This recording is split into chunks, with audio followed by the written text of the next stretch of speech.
continuando sobre aquela parte dos investimentos do eBay, né? Eu vi que está tendo uma queda da quantidade de servidores no mercado, sendo comprados.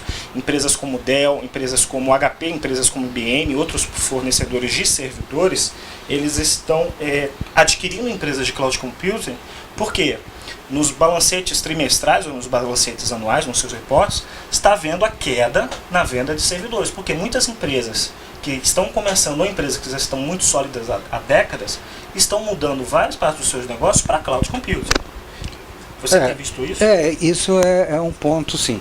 A gente tem visto as startups começando com cloud computing, temos visto pequenas e médias empresas, principalmente nos Estados Unidos, na Europa, aqui muito menos escala muito menor, mas lá nos Estados Unidos, principalmente, e agora na Europa, as empresas estão caminhando nesse contexto de ir para cloud computing. E você vê um declínio ao longo do tempo das receitas com equipamentos. Isso é um fato.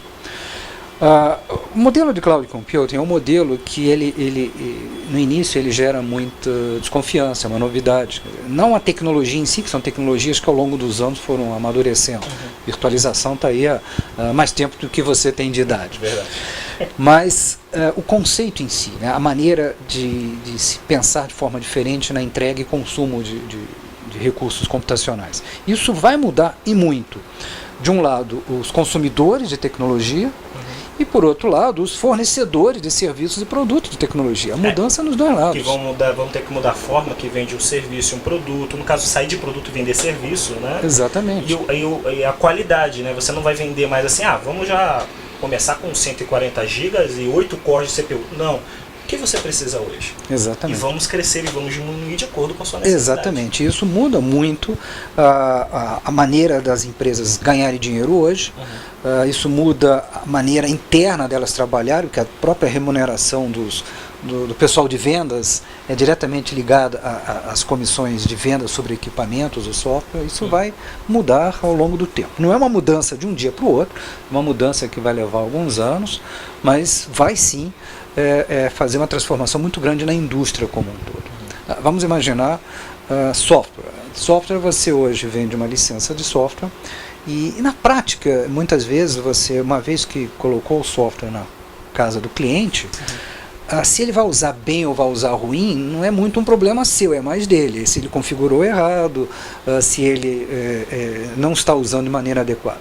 Se você vende o software como serviço, a qualidade do serviço está diretamente relacionada com você. Você tem que prover esse serviço. Não é o software, mas é o serviço ou ao nível de funcionalidade que o software fornece. É verdade. Tanto é que grandes empresas de outsourcing, eles agora partiram para uma nova estratégia de venda de serviços, né?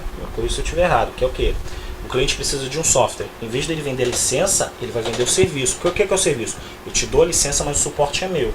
Então, quaisquer problemas encontrados referentes que precisam de um patch, de uma correção, de uma atualização, que seja, a empresa que forneceu aquele software vai estar corrigindo. Então, toda a parte de arquitetura que vai ser utilizado o software é da empresa que vendeu o software. Então, se torna um serviço. O software é só o quê? É o middle, é o meio, é o cara que vai prover até a isso aí. E aí é um ponto interessante. Vamos olhando isso ao longo dos próximos anos, esse volume crescendo. Mais e mais empresas usando software como serviço, mais e mais empresas usando infraestrutura como serviço. Conceito de nuvem. Ou seja, IT as a Service, TI como serviço. Ao longo dos anos, o que vai acontecer? Aquela empresa, pequena ou média, que tinha um pequeno grupo de pessoas que instalavam configuração do software, compravam servidores, se preocupavam com essas questões, não vão precisar mais disso. Você vai ter lá dentro alguém que vai fazer uma interface com os provedores de nuvem, mas você não tem mais essa equipe técnica. Essa equipe técnica está nos provedores. Então isso vai ser uma mudança. Claro, vão haver empresas que vão manter nuvens dentro de casa, por umas questões regulatórias, questões culturais. Questão até mesmo de segurança dentro da empresa, né? Vai que aquele dado é muito crítico. Exatamente. E é o core business da empresa, uma função, só que ele quer ter em nuvem para poder crescer ou diminuir de acordo, mas tem que estar dentro da empresa. Sim, faz uma nuvem privada. Sim. Então você vai ter nuvem privada, vai ter nuvem pública, vai ter nuvem híbrida, você vai ter parte dentro de casa, parte fora de casa. Eventualmente uma campanha promocional pode estar numa nuvem externa, pública, porque o volume pode ser muito grande em determinado momento, depois vai a zero, vai cair, e dentro de casa você mantém algumas aplicações. Podem ter nuvens consorciadas, um conjunto de empresas se reúne e dizer, exemplo, órgãos públicos, vamos nos reunir aqui e fazer uma nuvem. É o que o governo universidades, dos Estados Unidos está fazendo, né? O governo dos Estados Unidos, inclusive estou até colocando no blog, estou escrevendo um artigo de um relatório no Conselho de IT do governo federal americano, que é o maior usuário de tecnologia do mundo. Sim, tanto é que as empresas de TI ficam loucas quando tem algum problema com atualização de venda. Exato, e eles definiram, o CTO, Chief Technology Officer do governo americano, definiu uma meta, eu não me lembro em detalhes, mas coisas que nos próximos 2 ou 3 anos vão acontecer, ou seja, a partir de 2011, você tem que considerar Cloud Computing. E mais adiante, você vai ter que justificar por que não é Cloud Computing. Então, isso em muito pouco tempo, num período de 3 ou 4 anos. Então, em um período de 3 ou 4 anos, eles querem que essencialmente seja baseado em Cloud Computing. Se não for, você tem que justificar. Não, eu não quero em Cloud por uma questão desempenho crítico, ou seja, uma razão específica. É segurança. Eu estava lendo, segurança é um dos pontos, né? Eu estava lendo na semana passada um relatório do governo americano que teve um problema que diz que a China roubou 15% do tráfego de internet, não foi 15% do tráfego de internet, foi 15% dos roteadores. Isso entrou já na discussão de Cloud Computing, que foi o seguinte, os dados sigilosos do governo americano, está na Cloud Computing, que é o quê? Está na nuvem, está em algum data center. O que isso afetar? E até o chefe de segurança dos Estados Unidos, os conselheiros de segurança, disseram, olha, tudo vai depender da implementação da tecnologia de Cloud Computing para os dados sigilosos.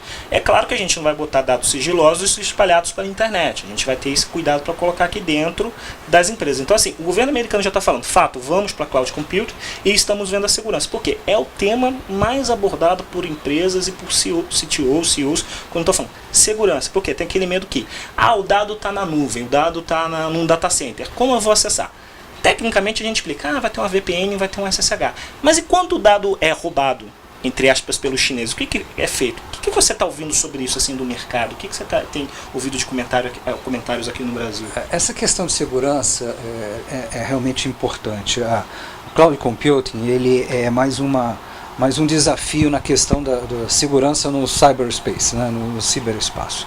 Inclusive agora mesmo os Estados Unidos definiu o cyberspace como uma das áreas estratégicas de defesa. Você tinha a terra, o exército, a marinha nos oceanos, a força aérea, havia o controle do espaço, e agora criaram o United States Cyber Command, que é um comando do cyberspace. Tanto que é que o Demonoid, que é um dos maiores sites de torrent do mundo, que o pessoal utiliza para baixar conteúdo, seja pirata ou não, colocou que está para sair uma lei que o governo americano será autorizado, vai poder deletar um site da internet e proibir o tráfego dele. Exemplo, o tráfego do Iraque, para quem não sabe, do Afeganistão e do Cazaquistão, é totalmente controlado ou bloqueado. Quer dizer, não pode ter tráfego de DNS ou tráfego de internet. E o governo americano está fazendo isso agora para o mundo todo, para ter esse controle mais rígido. Exatamente. A questão do comando do cyberspace é ter o domínio, no caso de um conflito, quer dizer, de defesa e ataque. E já houveram pelo menos algumas iniciativas de guerra eletrônica, guerra cibernética. Né? Alguns países foram afetados. Burma teve um problema agora, teve um problema na China. China. A questão de usinas nucleares do Iraque. Do Irã, do Iraque. Então, é uma área de preocupação. E a computação em nuvem é mais uma adição a esse desafio. Né? É um problema? Não, é um desafio. Acaba resolvendo ao longo do tempo. Algumas coisas têm que ser discutidas, né? Nós falamos da importância para a estratégia europeia, e eu quero voltar a esse assunto ligado à segurança. Um dos itens colocados lá, no relatório ele aponta no final algumas áreas de pesquisa, e uma delas é a mudança na legislação.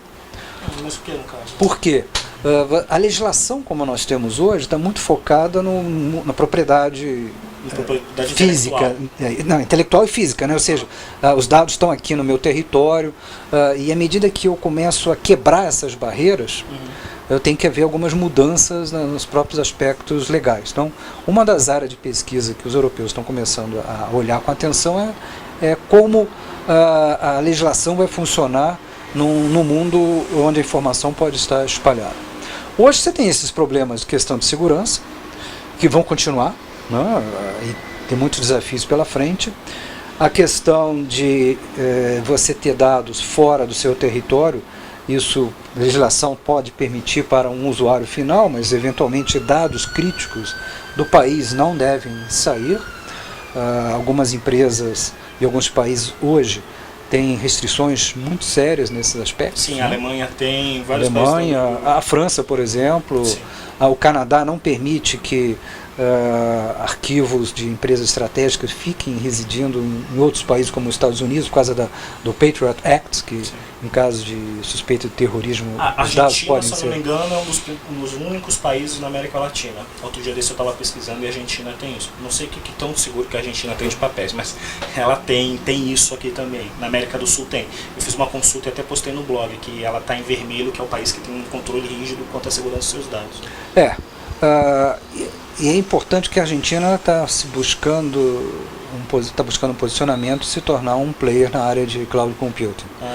Então, por exemplo, na comunidade europeia, os dados, por exemplo, de uma caixa postal tem que estar no território da União Europeia, se você é um europeu, ou de algum país que tenha um acordo legal com a União Europeia.